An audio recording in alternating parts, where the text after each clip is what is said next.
Hey, good morning, everyone.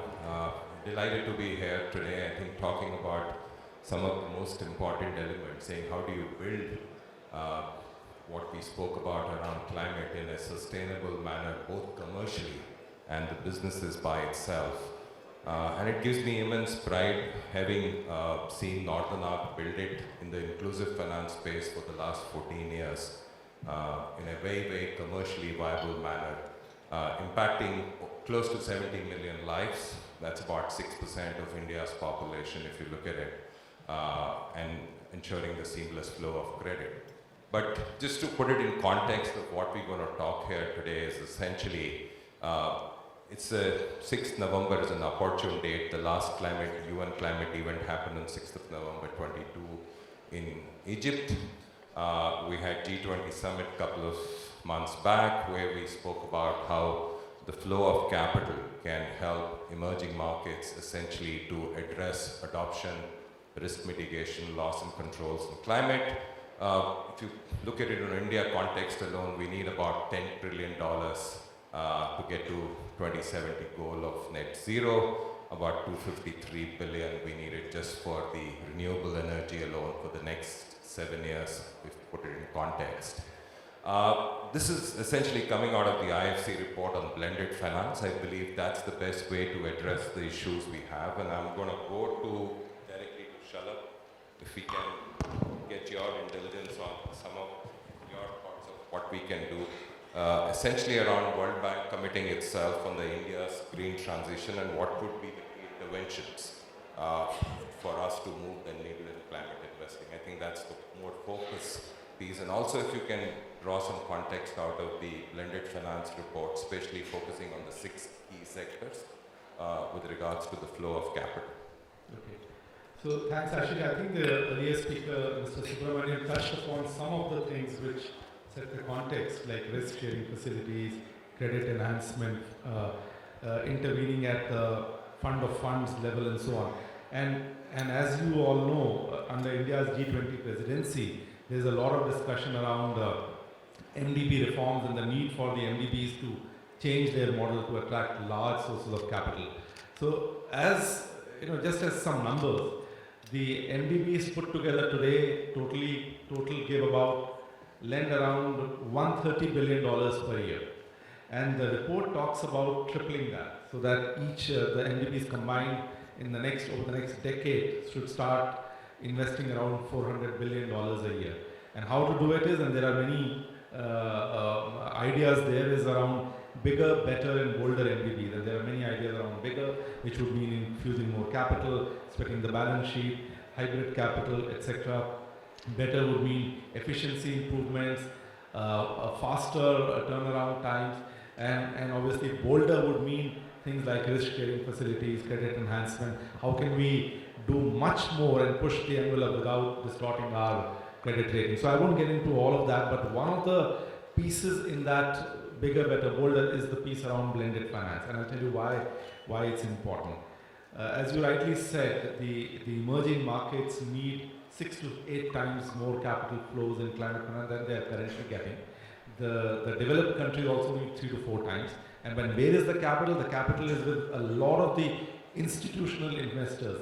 The G-Fans member countries that have around $140 trillion, but it's not really going to flow to climate unless the risk return matches their appetite, unless there is scale, unless there is transparency and standardization, and unless there is liquidity for them to get out of those investments, which means development of local capital markets, stock market, and so on. In all these areas, I think the MDBs have a crucial role to play, because standalone, no MDB can solve the climate problem. Their balance sheets are too small. But given their experience and knowledge, they can play the role of the connective tissue and the glue, and partnerships with many institutions, domestic as well as international, to make sure that these flows into the right sectors, into the right countries where there is huge impact. There is no silver bullet. Blended finance is one of the ideas where, for difficult sectors where the journey is long, where there is a long journey towards sustainability, blended finance, which could be either pure grant, but in our experience, 98% of the blended finance that we have deployed is returnable capital. that blended finance is put into certain sectors, either at a portfolio level or at a transaction level, to attract pieces of commercial capital which would otherwise not go to those sectors, because either the returns are low or the risks are high. But the main thing here, and that's where the difficult part is, and which I should highlight, is how do you make sure that this blended finance is not just a ratio of 1 to $8 or $4 and all that. That will be one transaction here, one transaction there. How do you make sure it has enough teeth and strings attached so that the roadmap to commercial sustainability of that sector in the country is assured? Because otherwise it's a leaking bucket. There is only a finite amount of blended finance. You will run out of it after doing one or few transactions, and then what? So how do you make sure? And that's where the execution and operationalizing comes into play. On Thursday, we are having yet another discussion with the government. They are having a closed-door discussion where they will be discussing how to operationalize all these good ideas around MDB reforms, around blended finance and so on, because execution is the key to all this. Let me stop here. Thanks. No, exactly. There's no better way if you want to run it in a viable manner to create that impact with regards to execution and management, and having a clear matrix to measure the progress. Just coming to you, Gaurav, from the World Bank perspective, essentially saying the partnership models being built to achieve the impact on climate. What is your sense on India, and how can we go about building the partnership model to achieve? We have a huge task for ourselves. We are the third largest contributor and also the third largest producer of energy. So, just wanted to get your thoughts from the IIM perspective. Great. So I think it's a good shift from a multilateral to a bilateral sort of perspective. So as the UK government, your question is how do we build a development sort of partnership with a country like India in a way that can help really catalyze change and investments of a scale that are needed by individual countries. So, one, I would say there are actually three things that, as we sort of look at. One is to be able to, be clear about the vision is the first one. And I'm going to go through each of these in a bit of context so that people get very clear. So first is be clear on the vision. Second is be in listening mode when we are looking at sectors or trying to address a problem of a challenge of this. Be in listening mode. Third is be innovative. So that's the three things that I want to step through. So one is when we say be clear of the vision, both the UK and India have a vision of climate leadership. I think COP26 was a great example where before the UK took presidency of COP26, only about 30% of the world had sort of climate net zero targets or climate targets that were there. By the end of the UK's presidency, which that number became more like 70% of the world. So what happened in that 1 year? And it was a lot of bilateral conversation that happened with different countries to try and set out a clear vision of what was needed. Where is the evidence base? What was needed to be able to get the countries to define and determine and set a target? Because it's governments who set a target and a vision, and the industry and the regulators and everybody else then follows to try and deliver on that. So it's really important to be able to set that sort of vision and target. And it can be at a sector level, it can be at an instrument level sometimes also, about how much subsidy, etc. is needed in a particular sector, what kind of taxation would happen. We've talked about carbon tax, etc. So it's about being very clear on the vision of what is being achieved. And COP, like I said, COP26 was a good example.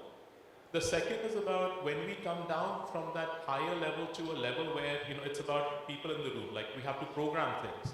Then it's about us being in listening mode. So we've, Sally talked about the $2.5 billion there. A lot of it, in terms of the new programs we do directly, we've had to design those programs with Government of India as a counterpart. So together we've got to figure out where is a good use of public capital. So what is the role that public capital has to play? And it's about actually trying to map the whole landscape, trying to understand where the challenges are, where is the role for government, where is private sector already mature, where is it not coming, what kind of instruments and over what duration do we want that intervention to be, and then trying to come up with specific solutions that can address that challenge. And I can give you examples of that when I complete my third point. It's about then being innovative. So realizing that our capital has to go further. And like Shalabh said, it's not really about a multiplier, about mobilizing a number per se, but it's actually about genuine change on the ground? Are we moving the wider industry to realize that these are the sectors which are upcoming, they are de-risked? Because unless the local sort of entrepreneurs and fund managers are investing in those sectors, international investors will not get the confidence that those sectors are ripe enough to sort of get behind them. And two examples. One is, of course, the chief patron here, Niche Fund, is a good example of how this happened. Way back in 2015, where we tried to even geographically constrain that mandate to say, let's look at just the low-income states of India back in 2015, 2014. And then, despite that, I think the team has done really well to find some great businesses by the sharp focus, by taking very calculated risk. And today, I think from the amount that we put into that fund, overall, that institution is now managing, almost 100 times that amount. So that is quite significant, and all to the credit of that team at NEED and the SVR institution, which has sort of managed to scale up and put in processes. So that's the kind of institutional ability about being innovative. And the second that I think people have mentioned is also about, once you put in your money, it should not only be government money, it should be other institutional investors as well. And Green Growth Equity Fund is a good example where after the two governments put in money, then some of the multilaterals were able to also come in and take some blended finance positions to be able to really scale that. And it has become one of the largest country-focused climate funds in the emerging markets at least. So those are examples in which it can happen. And I'll pause there. Thanks. Oh, thanks, Gaurav. I think there couldn't be better articulation with regards to having the vision, getting on a listening mode, and innovation. I'm going to add Shalabh's point, execution is the key if you have to achieve the right set of outcomes. And especially when you're looking at a financial instrument, both with regards to structuring, but also more with regards to the risk management framework, so that the investors gets to see the right set of returns for you to have the continuous flow of capital coming in, whether in a form of equity or debt. Just moving on and just staying on it, and I want to come, Maria, to you. What is BI venture capital strategy as you target the underserved, and especially focus on climate? Just wanted to hear your thoughts on it, and how do you see it fructifying from the BI perspective? So our venture capital strategy in particular is about us being able to take more risk to make higher impact investments, both in climate and in other sectors. We do this within the climate finance space across the spectrum, so it's some mitigation, but I think where it's particularly useful is within adaptation and resilience. I mean, our climate finance strategy is a three-pronged approach where we look at the transition to net zero. An example in India where we've made a recent transaction is the $250 million we recently invested in Mahindra for EVs. And that would be within that net zero prong. The second is adaptation and resilience. In this, I think the VC strategy plays a critical role. And the third is just transition, where in our economies, India, we operate in Africa as well. It's really important that we understand the nuances of a just transition, and we've created roadmaps to understand the financing plans for that. But within the second prong of adaptation and resilience, climate innovation is critical. And so in order to do that, we see our VC model as something that can help us address that. And we invest in VC through funds, GPs, but also we have a program where we can invest alongside some of our best performing GPs in order to directly have that impact. So an example within adaptation and resilience on the VC side, we've recently, alongside our shareholder, launched a climate innovation fund, which allows us to support early stage and innovative business models with the climate innovation in order to make sure we're creating innovative ideas, but also creating investable pipeline for everybody in the ecosystem. And an example of an investee that came out of that is Cropin, which many people are probably familiar with here, which is an ag tech company here in India that has helped increase farmer wages. Thank you very much. It's pretty insightful. Just want to jump into Shilpa, especially from the Omidya network perspective. Can you provide some examples, essentially combining, not necessarily restricting to climate, but also financial returns and positive impact around climate? And we're going to look at case studies from Omidya. It would be really good to for all the people here to get your perspective. Thanks, Ashish. Maybe I can just step back and talk a little bit about the broader use of what we call our dual purpose checkbook, which is that we not only invest in startups, but we also invest in other things, which is really grants for research and capacity building. And the reason I bring that up is when we are confronted with a problem which is so large, and we are confronted with a problem which is in a sense already on a ticking kind of timeline, how do you actually use money not just to support innovation, but to scale it successfully to solutioning? So it's a twofold kind of problem. Scale fast, innovate fast. And I think Ranjana pointed out in the morning that 1 in 3 startups was really a climate startup getting invested in. So there is a ton of innovation happening at a time like this. But what we possibly need is an ecosystem where not just you see innovation being invested in, but how do you make sure that you kind of help either the success to move forward very fast, or sometimes of course to fail and then to retry and recalibrate. And what we found is that the fund plus, what you do beyond funding becomes also important. And that's the second part of the checkbook we have, which is really how can you create, infrastructure of the kind of maybe data. Can you have data which comes out in a substantive way, which helps startups build on top of it? How do you build capacity, especially at a governmental level, so that again it builds financial infrastructure and pipelines into which startups can kind of feed. And most of all, how do you check for are you succeeding or failing, which is simply how can you measure for impact, and are there standards which everybody can agree on in terms of measuring are we being successful in this innovation or not. And if all of these conditions hold, then how do you really help to scale things up fast, given that we have a short time within which to solve the problem. So I think that whole dual checkbook kind of approach is important. I appreciate that there are different institutions doing different things, some doing more for-profit, some doing non-profit.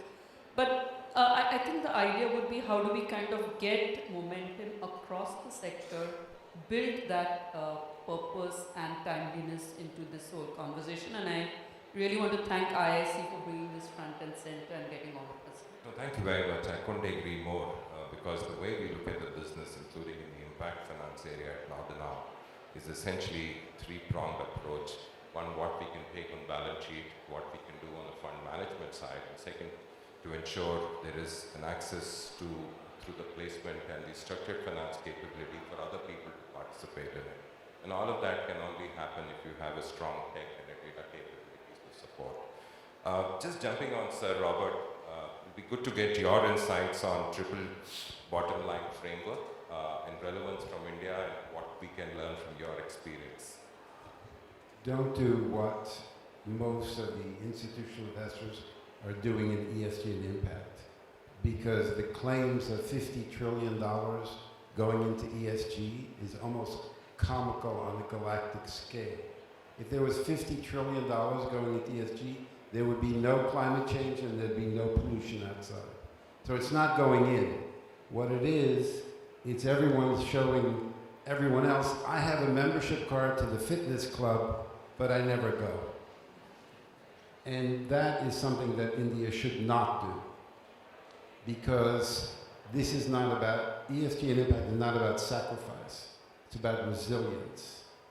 And there is no shortage of money. The last Credit Suisse wealth report before they went bankrupt said there's 4.9 times more wealth than there is global GDP. So there's no shortage of money. Remember when the financial crisis hit in 2008? The government always said, we have no money, we have no money. All of a sudden there was lots of money. When COVID hit, we have no money, we have no money. All of a sudden there was lots of money. There is money. There is money.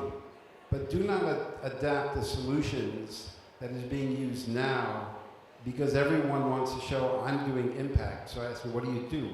Oh, I build police stations. Most of the stories around ESG and impact are nonsensical.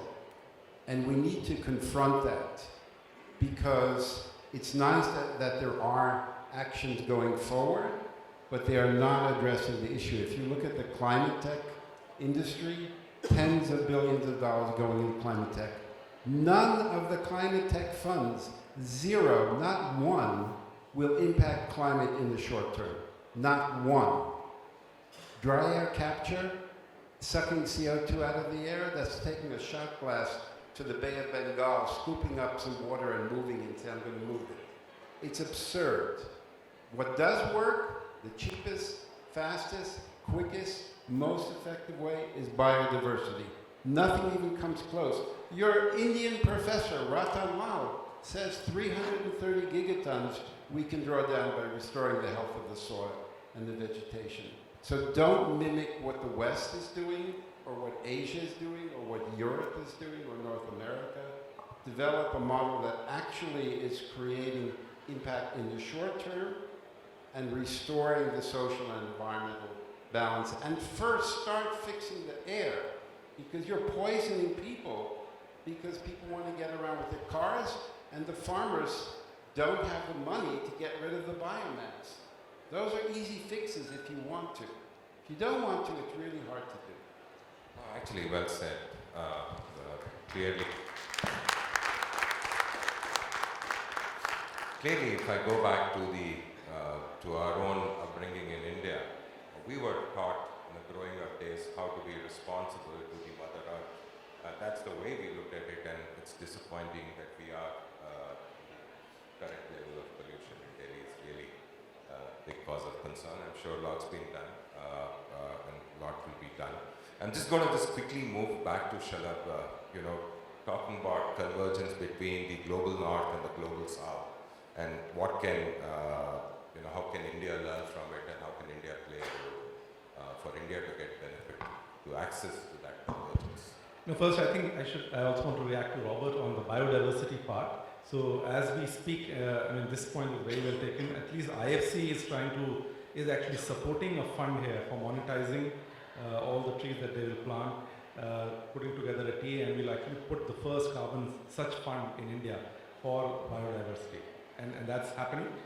It's still a journey, but we are engaging on that, and I completely buy that argument.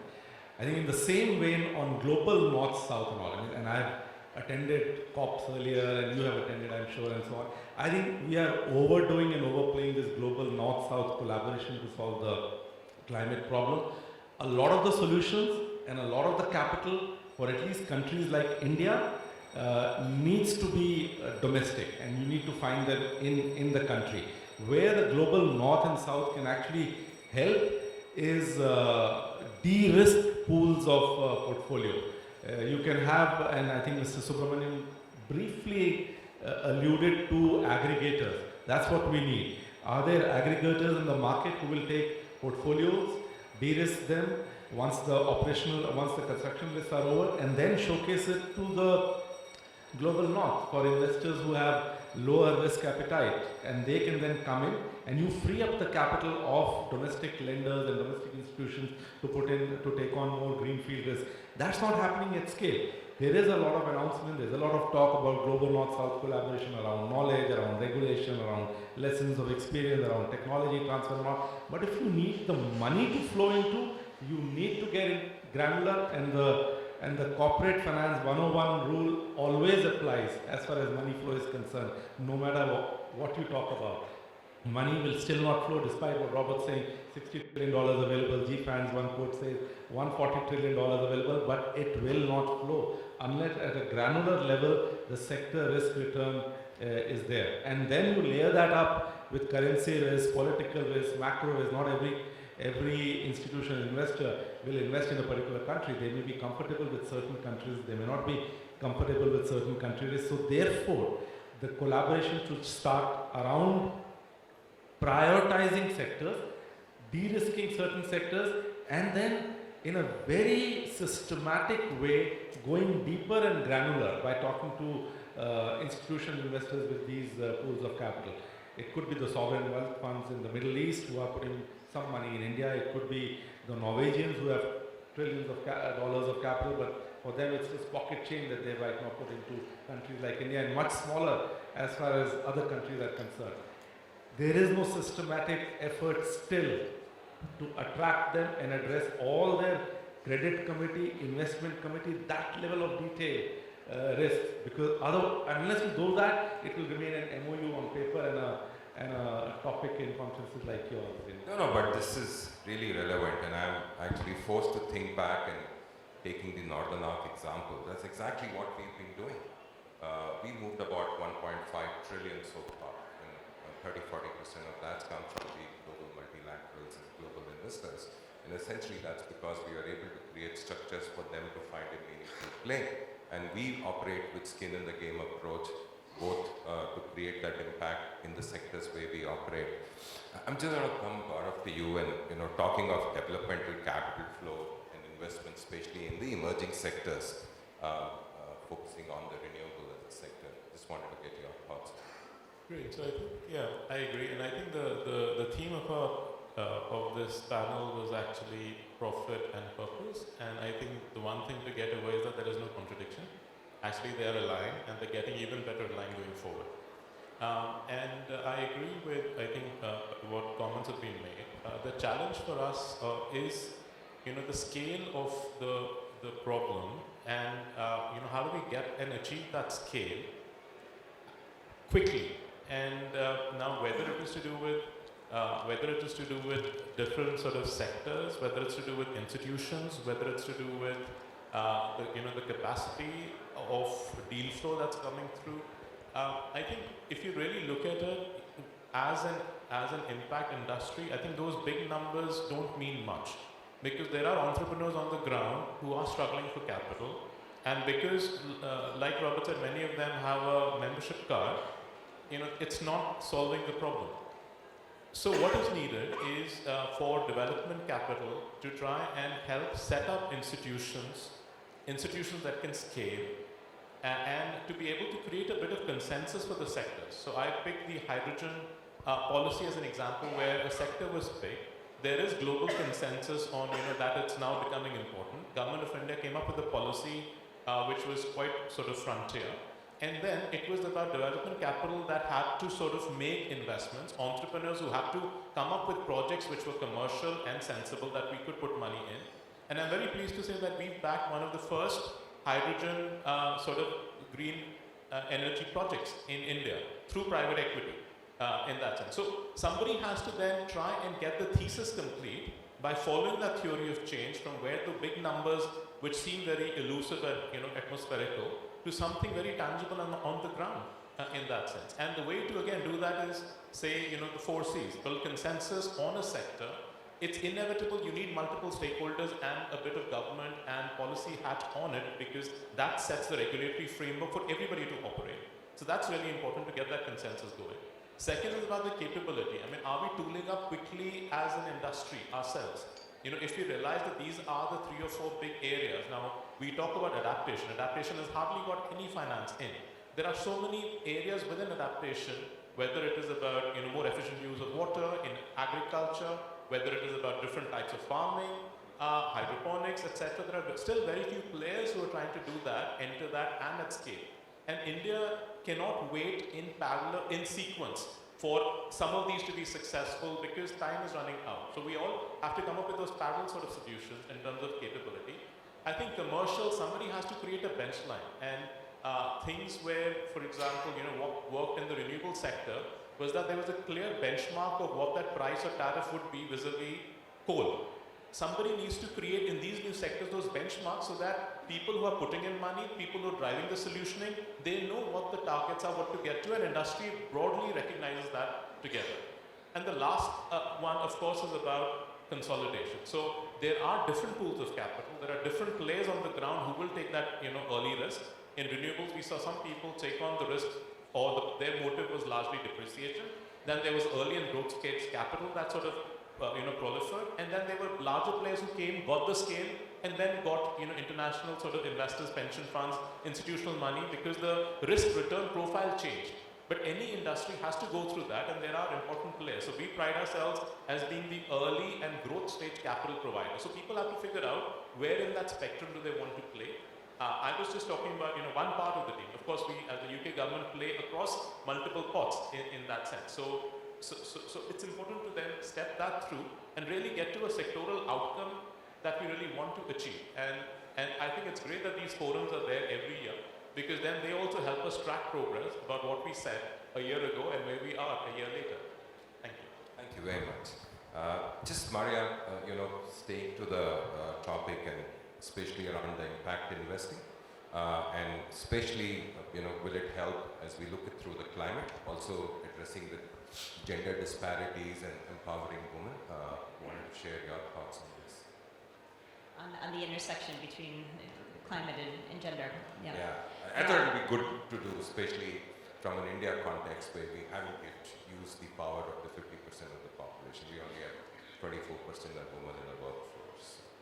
Yeah, no, absolutely. I mean, maybe just to step back, because this is one of the key things that we measure. So when we think about how we measure impact, across all of our portfolio, we have 3 themes that we look at.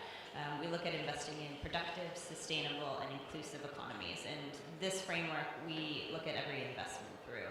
So obviously climate finance falls under the sustainability category, and there we measure things, everything from climate mitigation through to adaptation and resilience.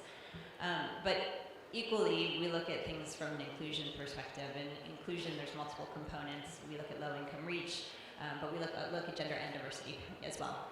And the way our framework is designed is it helps us prioritize where there's an intersection between these themes, sustainability and inclusion. And so, we look to see how we can do that further. So, for example, at COP26, we launched a gender-smart finance guide in order to try to help develop guidelines on how people can try to find, opportunities for, supporting women-led businesses or products or services that have a green or climate angle. Thank you. Shilpa, just want to come to you and get your thoughts, especially when we're looking at startup and climate tech becoming a big play. How do we ensure the financing ecosystem, some of the startups don't face the issue or how they tide over the valley of death? I thought it'd be good to get your, as a private equity perspective, for the startup businesses in the climate area. So maybe I can try and answer that in 2 parts. So one is when you look at startups themselves. I think given the industry, the nature of this industry and the high level of innovation, as well as the fact that scaling will require time and money, I think really sufficient funding to test the product at scale. I think that becomes important. And again, possibly that's an area where both not just for-profit funds, but also maybe institutions which are interested to actually help innovators, take different products to scale, can come in with maybe grant funding to take and test some of these solutions. But the second thing I want to also talk about is in the climate space, it's not just startups that are important from a funding perspective, but also the role that governmental institutions are going to play. For example, our cities are going to be some of the biggest investors in infrastructure. They will need to raise substantial funding. And similarly, that middle for them is also important in terms of exactly what's the kind of proposal that you can take, shape, which can actually attract funding in very significant ways from agencies both in India and outside India. And therefore, I think supporting institutions and entrepreneurs in this fashion can be very helpful.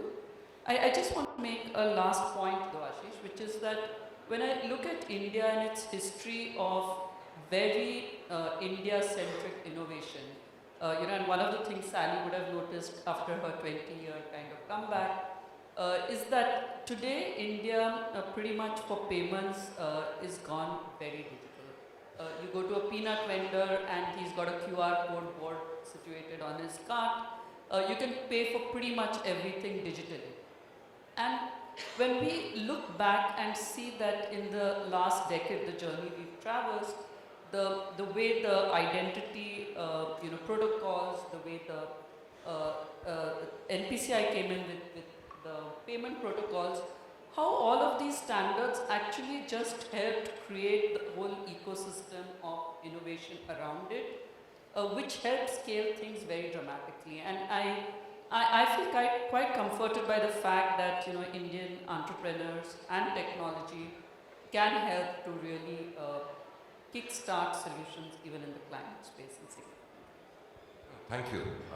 Actually, the other way to look at it and reflect, saying, given that we jumped the computer's age to the mobile commerce space, coupled with the Indian Trishul or India digital stack, instead of converging between the global north and global south, is there a way that India can find, to the Sir Robert's point, India's own solution to address the climate? Sir Robert, just coming to you, wanted to get your thoughts on the business models to get to achieve triple bottom line advantage and the perspective. What are the successful business models and what are the must-dos? It's investors like you and her and others run a business to make a return. People forget that. There's an LP putting money in, they want to see it grow. So they often don't invest in the two largest employers in the world, small-scale agriculture, 1.4 billion, and hospitality, 330 million. And I experience that constantly when you try to get investors interested in that space, because they're constantly, maybe not you, but most are chasing unicorns. And that's really their driver, is the unicorn chasing. You are not going to create hundreds of millions of jobs for the youth teaching them AI. It's not there. And the idea that you can, doing that, just say it's about unicorns, put on your MAGA hat, say I want to die rich quickly, that's why I'm putting money in this space. So the opportunities are immense, from small-scale agriculture, carbon neutral or net zero buildings, which this building is not. Public transport infrastructure has to raise 2.3 trillion every single year. It's the easiest way to decarbonize your portfolio. They're all AA rated, public-private partnership. Most investors don't look at public transport infrastructure. Regenerative agriculture. Soon there will be biodiversity credits. There is no lack of opportunity. It's basically the ones doing the most talk the least. So people believe the press releases of the ones that talk the most who do the least. And they actually think that something is really happening. And we need to be far more critical. If you don't want to invest in this, that's fine. Just say so. And that's where I get very frustrated, because most of our work is raising money and educating asset owners about sustainability. I have no problem in convincing. It's very easy. Most family offices that I speak to are very keen. They're not looking for research, they're looking for deals. The challenge is the more money someone has, the more isolated they are.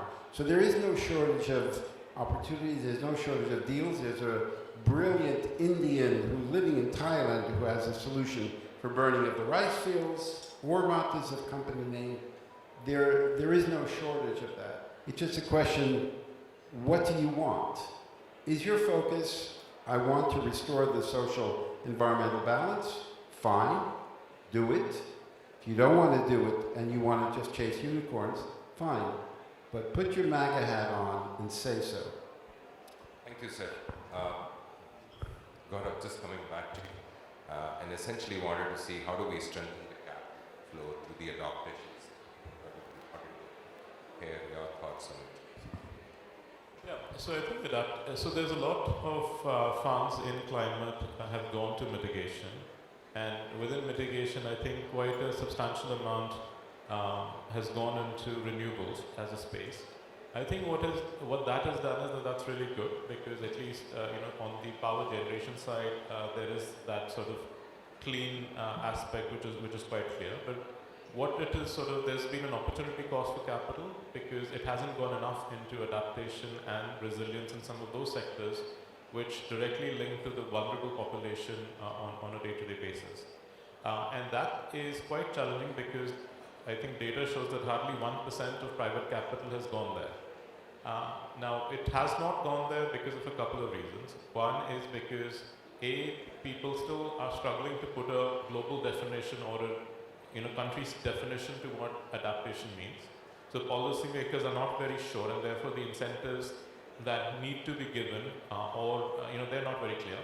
And there are very few business models in each of these which have been trial tested, showcased, where a lot of others can start coming and innovating. So I agree with, I think, the panelists that there is a lot of potential and capability in the country to be able to come up with those solutions. And not all of them are going to be giving people 20 plus IRR, and that's not what is also expected or sought. These sectors will be the ones where perhaps blended finance has a greater role to play, but it also needs people and fund managers who can appraise those opportunities, because in some ways LPs are constrained by the deals that the GPs sort of appraise and are able to sort of invest in some ways. Now there are, like I sort of talked about, there are clear sectors which are about, there is technology coming up, there is a lot of weather-related risk which is coming on, whether it's crops, whether it's to prevent disasters, early warning systems. If somebody has to sort of take that forward and start pricing, what is the cost of that and what is it that they can make a business model out of. Some of them, like I said, are easier. In agriculture, if it's hydroponics, we ourselves have invested in a couple. People are beginning to start taking that solution a bit more. And there is a lot in terms of water treatment, trying to make it more drinkable, trying to do, there's a lot of salt water that needs to get cleaned up. All of those solutions can also be taken to scale because government, for example, in India has that Jal Shakti mission. So there is a clear backing, and then it's about entrepreneurs and business models that are coming in, often on a platform basis. So again, when I talk about this, I think funds have to also figure out whether it's a minority stake they want to take, or they want to go because they want greater control. They want to go in maybe as a platform company. So the industry has to also come up with some solutioning, and we've seen that across our portfolio funds about how fund managers have taken an investment approach for a particular sector. And I can say that the UK government is very committed. We want to triple our adaptation finance. We are coming up with dedicated programs now, investment programs of the scale that we haven't done before in terms of adaptation finance, and also targeting new sectors which are non-renewables to be able to really catalyze that part of the economy that is very underinvested. Thanks. I'm sure that's music, and we need a lot more to be done on adoption. I just want to come last question to you, Shalabh, saying how do we work towards getting the greater participation in private sector in the climate financing, because multilateral global monies, government may not be sufficient. Key is also to get the private sector participation in the climate-related areas. So like everybody in the panel alluded to and agreed that the investors are looking to make a return commensurate with the risk that they have. So that is fundamental necessary condition. It's not a sufficient condition, it's a necessary condition. And then you can add on to it ESG, climate, all the other interesting stuff to appeal to them. So, and then let me just touch upon the blended financing, because it's still, I think there's a lot of confusion in the market about the role of blended finance still. Is it pure subsidy, it is grant, how does it help, and so on. We've talked about the complications of getting pure commercial capital into climate. Now you blend it with philanthropic capital and the complications increase. So let me tell you what a philanthropic donor is looking at when they give you a $1 in a particular transaction deal. So they want to see, one is minimum concessionality. Is this $1 the least amount that I can give to make this tipping point and attract private sector? Second, they want to see no market distortion. Are we giving undue advantage to somebody by giving that free money or subsidized capital compared to the market? So there's no market distortion. Third, they want to see crowding in on private sector capital. And fourth, the road to sustainability that I mentioned earlier. They want to see this $1 dwindle over time, ideally to zero, so that the whole sector is robust, the regulation is in place, the policy and ecosystem is in place, and it stands on its own legs and there's enough market appetite for it. Now that's difficult. So we need to get to that level of detail. There are many examples of blended finance that has been done. IFC has recently supported an agri, to your point, Robert, an agri fund where Bill and Melinda Gates Foundation have given a first loss cover. It's still a small scale, but we want to do much larger scale. So maybe instead of talking at the theory level, maybe we should all get our hands dirty, and there could be some aggregators in the market who say, okay, let's take India, let's break it up. What is the best use of that $1 blended fund? If India was to get that $1, where would we attract that $1? Is it the Norges Bank and the Norwegians? Is it the EU, which has a lot of donor capital? And then appeal to the donor community, what will be the best use of that $1? What's the best bang for buck for that $1? Which means prioritizing and deciding which sector over how much time, how much mobilization will it achieve, how much impact will it achieve, and so on. So that level of detail has to be thought through.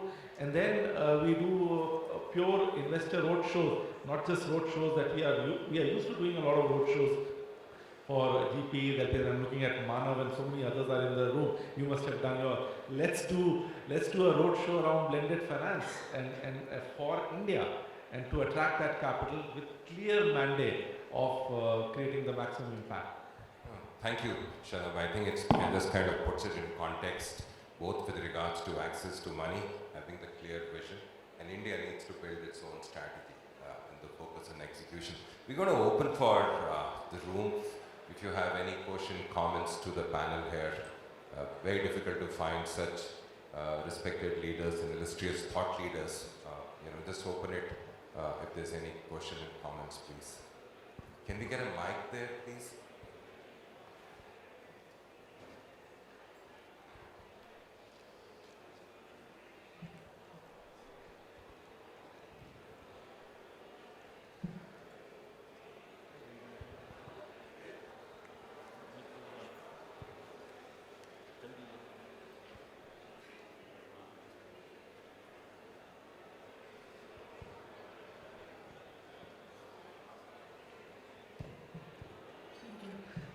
Thanks, Shalabh, thank you for calling this out in terms of blended finance is not well understood in India. You're absolutely right, because what we are seeing in India is that blended finance is now being equated to returnable capital. So whether it's non-profits, whether it's even the government, whenever they are putting in money, they want the entire $100 to come back to them. And it's just spoiling that game, because it was meant to be a catalytic investments. That 100 was supposed to be divided into 5 parts of 20, taking risks and attracting private investment so that 100 becomes 500 and 1,000 down the line. But that's not happening, because all the models that you're seeing of blended finance, very limited, are all on the back of return. IFC and all the other trusted agents of grant capital are grappling with it. So within IFC, we are probably the largest providers of blended finance. We've taken money from donors and we've provided. 98% of that has been returnable capital and only 2% has been grant. But the returnable capital also has a use. So where I'll disagree a little bit with you is, use that returnable capital also has a use in certain sectors by making it very deeply subordinated and so on, first loss, risk sharing and so on. It doesn't have so much of a use. It's just, if it's just a 1% rebate on interest rate and all, then I completely agree with you. The point that we have discussed and debated with the government, we don't have a final solution, and all of us are grappling with it, is there's a lot of subsidy programs that at least countries like India have. India cannot compete with the IRA Act of the US. And if India can't compete, forget the smaller nations. The pockets are not deep enough to provide those levels of blended finance and subsidy and attraction of capital. But it has a lot of subsidy programs, whether you talk about the PLI scheme, the CSR funds and so on. Why don't we repurpose the existing subsidy programs of the government and put this blended finance lens on it, which brings in greater governance, greater institutional rigor, and creates the bang for the buck for it, rather than it going in a fragmented, disoriented manner into different programs, and then at the end of the year you're trying to collate a story out of it and create an impact. Look, we've created some impact. why don't we repurpose these existing subsidies? So that's an idea we have toyed with the government and we are debating with them. I hope we can find some solution around that. But no easy answer to your question. Thank you. Given the gap we have and the amount of effort requires, there is a massive amount of transformation Ruba which wants needs to come in. happen. Yeah, I'm going to go to him.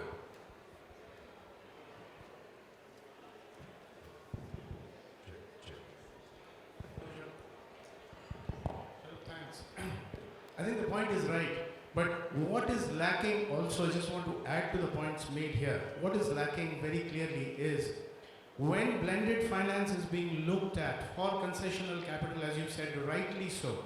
But the regulation and structure, we have a session tomorrow on blended finance and I'm there in that, so welcome to join that. When we look at instruments, and if money has to be pooled, when you have government expenditure that needs to be spent, the CSR money needs to be spent and therefore does not get invested, for which the multiplication is required. And the second point is instruments are confusing, and I do agree with you. Instruments are confusing because when you look at philanthropic capital and you say here is 20 million, on top of it 80 million of commercial capital can come in, this 20 million can come at 5%, 0%, which is just returnable. Same holds true for debt. So when you are subordinate in debt, it is not a blended finance. It is subordinate in debt with a lower return, and that's the subordination which makes the senior lender come in. We do not have too much of these instruments in any blended finance structures. Thank you. Any comments on this, sir? You want to take it? No, I agree with him. I mean, this covers.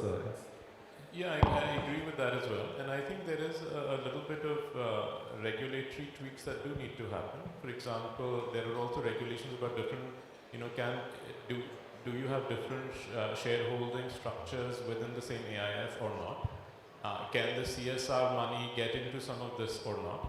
And I think, that is probably what the blended finance session is going to do. So everybody should attend that. Thanks. Thanks. I think the last question we'll take, because I think we're running out of time. We ran out of time already. Okay. Yeah. Thank you. Thanks for the session. And just a quick question. One of you mentioned that there are at the end there are LPs in these investments. So whose profit we are mainstreaming then? Is it the just investors or the innovators who are bringing, or is it the intermediaries who are joining with us? Whose profit as the title of the session? Tough question Gaurav takes. No, so I think it's everybody's. It is everybody's because, if it can only be successful if everybody's got a fair share of their own equity and profits out of it. And I think the wider thing was profit and purpose go together. So it was again going back to what Robert was saying, that there is a lot of money overseas. Realize that it is locked into assets. So it's not like that money is somewhere sitting idle. If we have to make a case for it for India, so that profit has to flow equitably to all the providers based on their interests. So it's not just one at the expense of the other, it's everybody together. Thanks. It's actually a blend of, you need to build it in a commercially viable, and that's the core thesis, while the capital is available as long as we can execute and deliver and provide the returns both for the, in terms of outcome for the philanthropic capital, but for the commercial capital is also required. So could I just make one comment? Yes, sir.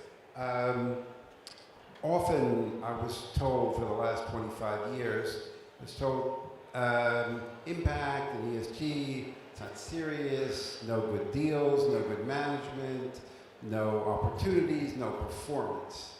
And everyone in the financial sector believed those myths. And no one questioned the myths that all fund managers hit their benchmark, or all private equity funds get 30% return, and all the hedge funds get 30% return. We need to question all the myths, not just accepting the myths about impact. Thank you, sir. Thank you all for a very, very insightful conversation. I'm sure it helps for us, for all the stakeholders in the Impact Finance Council to work on it. Thank you all, and thank you all for being a great audience. Thank you.